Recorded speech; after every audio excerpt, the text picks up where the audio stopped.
Hey everybody, Ethan Ainsworth here, back with another comic review. This time we're looking at The Thing, or the Marvel 2-in-1, The Thing and Man-Thing. This is a True Believers edition. It came out in celebration of the Fantastic Four's return to Marvel Comics. And I enjoy this issue. The writing's not the best, but I think it has some really good character work.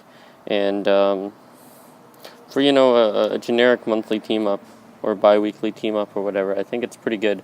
It's got a lot of continuity. It's very much steeped in the context of the Marvel universe, which I always enjoy in a book, because a lot of times it's kind of like nothing ever connects anymore in Marvel. Like there's always a team up event and stuff like that where everybody in the Marvel universe comes together, but there's no like references to years ago or any of that sort of thing. And so I do enjoy this book quite a bit in that regard.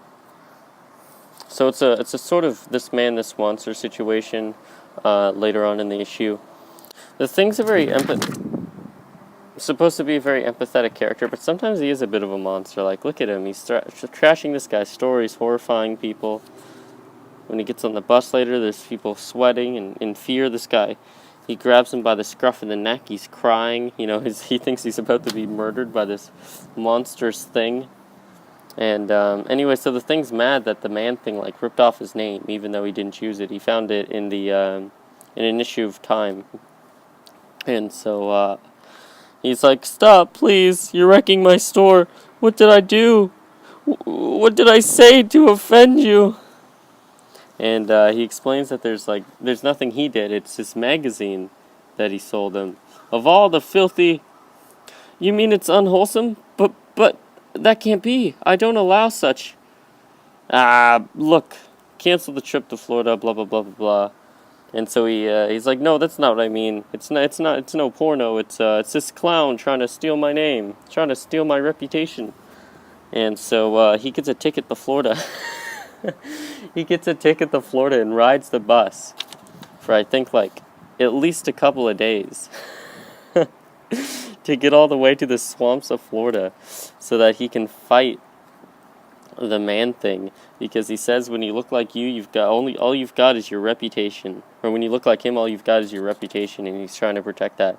I still think the motivation's a bit sloppy, but it does make sense that sort of speech about have his reputation being all he has now in the world, his fame, his notoriety as a hero.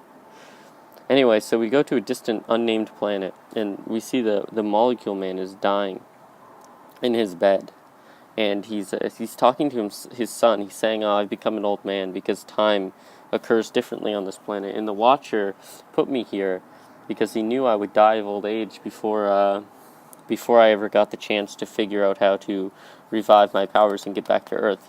And he was right, but he did build a machine. He finished a machine, so his son undergoes the process and seeks vengeance for his father. It's called the Vengeance of the Molecule Man. And so,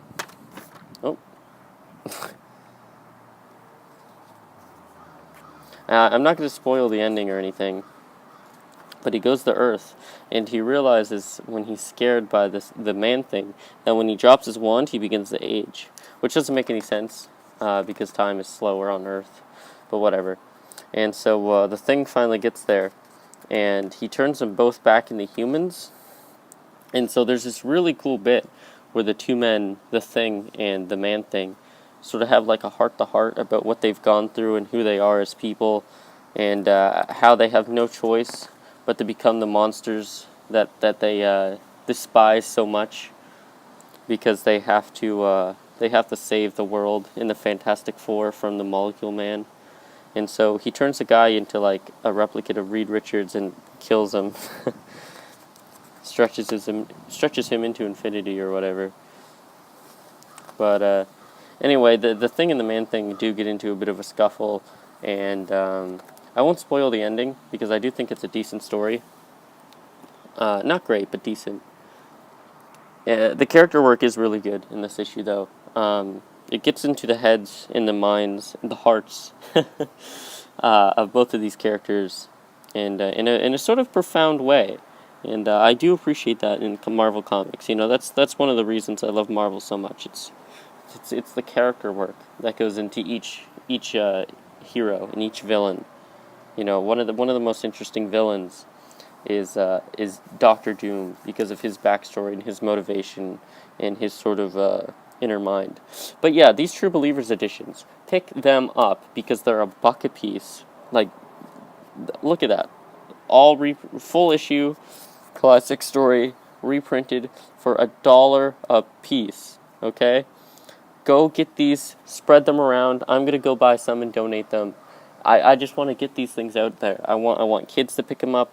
I want teenagers to pick them up. I want adults to pick them up. You know, I want to get these out there because the comic book industry is really suffering, like, bad. You know, Marvel sales are lower than they've ever been. And so we need to get these out there to readers, to prospective readers, okay? It's our duty as comic book fans to get these out there. Otherwise, the medium we love so much, the comic book industry, will die. So buy these, you know, read them, spread them around, get them out there, because it's important, okay? It's important. The trash that Marvel prints these days aren't worth, you know, the paper they're printed on. They're awful. They're undeserving. There's some good titles, of course. There always are. But we need to spread around these classic tales, these $1 issues. We need to get people interested and invested in Marvel Comics, okay? So, make haste, my faithful fans or viewers or whatever you want to call yourselves, true believers, if you listen to my podcast. Get them out there, okay? Fans, yeah, right. And, you know, give them to your nephews, give them to your godchildren, give them to your children if you have any. Give them to your brothers and sisters. Get these $1 True Believers editions out there. I've got over 30 at this point, and they're really good. I've been buying them like crazy. And get them out there. I cannot say that enough. Get these out there, because otherwise comic books are gonna die, and they're gonna die soon. Anyway, on that note, I'll talk to you guys later. Oh, that's funny. This video was almost exactly 616. Anyway, I'll talk to you guys later. Bye.